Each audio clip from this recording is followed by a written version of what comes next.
Hello YouTube Nation, welcome back to my channel. I'm Jay Salen, I'll be your host for this evening. I'd like to talk to you guys about dividend stocks, specifically my top paying dividend stocks. So this isn't going to be necessarily my favorite dividend stocks. It's not going to be my long-term dividend stocks. These are the ones that have specifically paid me the most dividends through the course of me owning them or through the course of me investing. Just because I'm going over some of these stocks, it doesn't necessarily mean that some of them are not great companies to purchase. Some of them I just kind of had some fun with. And then some of them are going to be long-term dividend holders. So we're going to go through all of that. So with that said, let's go ahead and begin. None other than Realty Income Corporation, ticker symbol O. It is currently selling at $63.25. It offers a dividend yield of 4.4%, has an annual payout of $2.81, and the company has a dividend score of 74, which is above average. You definitely, 74 is going to be a great score for a dividend company. I mean, obviously 99 is the best, 0 would be the worst. So 74 is you know what, C plus in that area. So definitely a good company I want to look into, definitely want to invest. It isn't a long-term holder for me. I do plan on holding this company for the long term. I don't plan on selling it anytime soon. Cornerstone Strategic Value Fund, ticker symbol CLM. It is currently selling at $11.47. Has a dividend yield of 21.87%, an annual payout of $2.51. Now this company has a safety score of 0. Again, this would not be a company that I'm going to be holding for long term. Literally, I had a little extra cash. I saw a 21.87% dividend yield, and I thought, let's just have a little bit of fun and invest some money in there and see if you can't make a little extra cash. Well, at this point, it made it to number 4 on my list. Again, I don't plan on holding this company forever. Once the market starts to turn around, depending on what the company starts to do, I'll probably end up selling the stocks off. Enjoying getting that 21.87%. And this is a monthly dividend paying company. Coming in at number 3 is going to be InfraCap Active MLP ETF. Ticker symbol AMZA. It currently makes up about 2.6% of my portfolio, and it is a monthly dividend paying company. It's currently trading at $16.52 with a dividend yield of 10.11%. Has an annual payout of $1.67 annually. It does not offer a safety score, being that it's an ETF. It's basically designed to pay dividends. Now, with that, the dividends are going to fluctuate with the market. Monthly paying dividend stock, it made it to number 3 on my list. Last week or the week before, it was not in my top 5 when I was preparing this video. But being that it's a monthly paying stock, obviously the next quarter that a few companies pay out, it'll probably drop it back out of my top 5.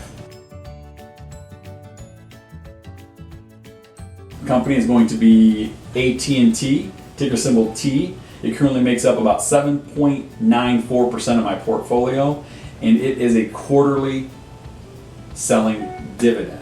AT&T is currently selling at $29.72. It offers a dividend yield of 7%. Has an annual payout of $2.08. AT&T, it's going to be one of my long-term holders. I'm going to hold this for the long term. It has consecutive dividend growth of 35 years and is offering a safety score of 53%. And I think that's coming in just a little bit low. I think it dropped basically because of the payout ratio, which is 93.25%. Looking at the company, doing a little bit of research on the company, I don't have any doubts that they can get that down closer to the 60 to 70%. I think just with the market, everything going on in the year of 2020 with their payout ratios just kind of went up some, but like I said, I believe that they can get that back down. All right, and one quick disclaimer, I am not a stockbroker. I'm not a licensed stockbroker. I don't work for any financial institutions, nothing like that. Again, this video is strictly for entertainment purposes and just to have a little bit of fun. So with that said, all right, you know what we've all been waiting for, the number one paying dividend stock that I currently own is going to be Prospect Capital, ticker symbol PSEC. It currently makes up 7.67% of my portfolio, and it is a monthly paying dividend stock. Prospect Capital is currently trading at $5.10, has a dividend yield of 14.13%, has an annual payout of 72 cents. Obviously, its payout ratio is $172.26, which is absolutely not good. That basically means that they're paying out more than they're bringing in. And Prospect Capital has a safety score of 4. Now, basically with that, your payout ratio is really going to hurt the score of the company. One of the reasons it makes up so much of my portfolio is it's literally trading for just over $5. So before I was able to invest in fractional shares, what I was able to do is, you'd have $6, $7, $8 sitting there at the end of all your purchases, and you're thinking, well, I don't want it to just sit there until the next time I add money to my account. So what I would do is I would just buy Prospect Capital. It was just one of the companies that I thought, hey, it has a decent dividend yield. I'll just go ahead and pick it up. So with that, I ended up buying several shares of Prospect Capital, and then over the course of a month, over the course of 6 months, it began being one of my top holders in my portfolio.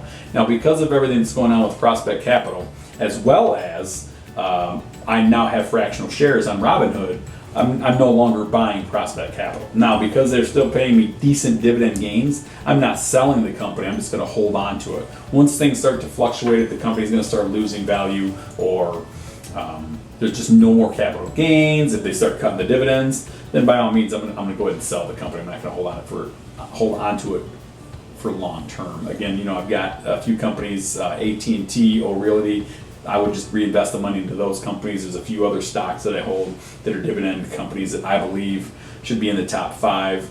So I would just reinvest it in those. But again, if you've just started out on Robinhood or Webull and you don't have fractional shares at this point, and you don't want the money to sit in the account, that's just kind of where you're looking to see, is there less expensive companies that offer a dividend yield that maybe you just hold on to make a few monthly payments until you get more money to invest in the better companies.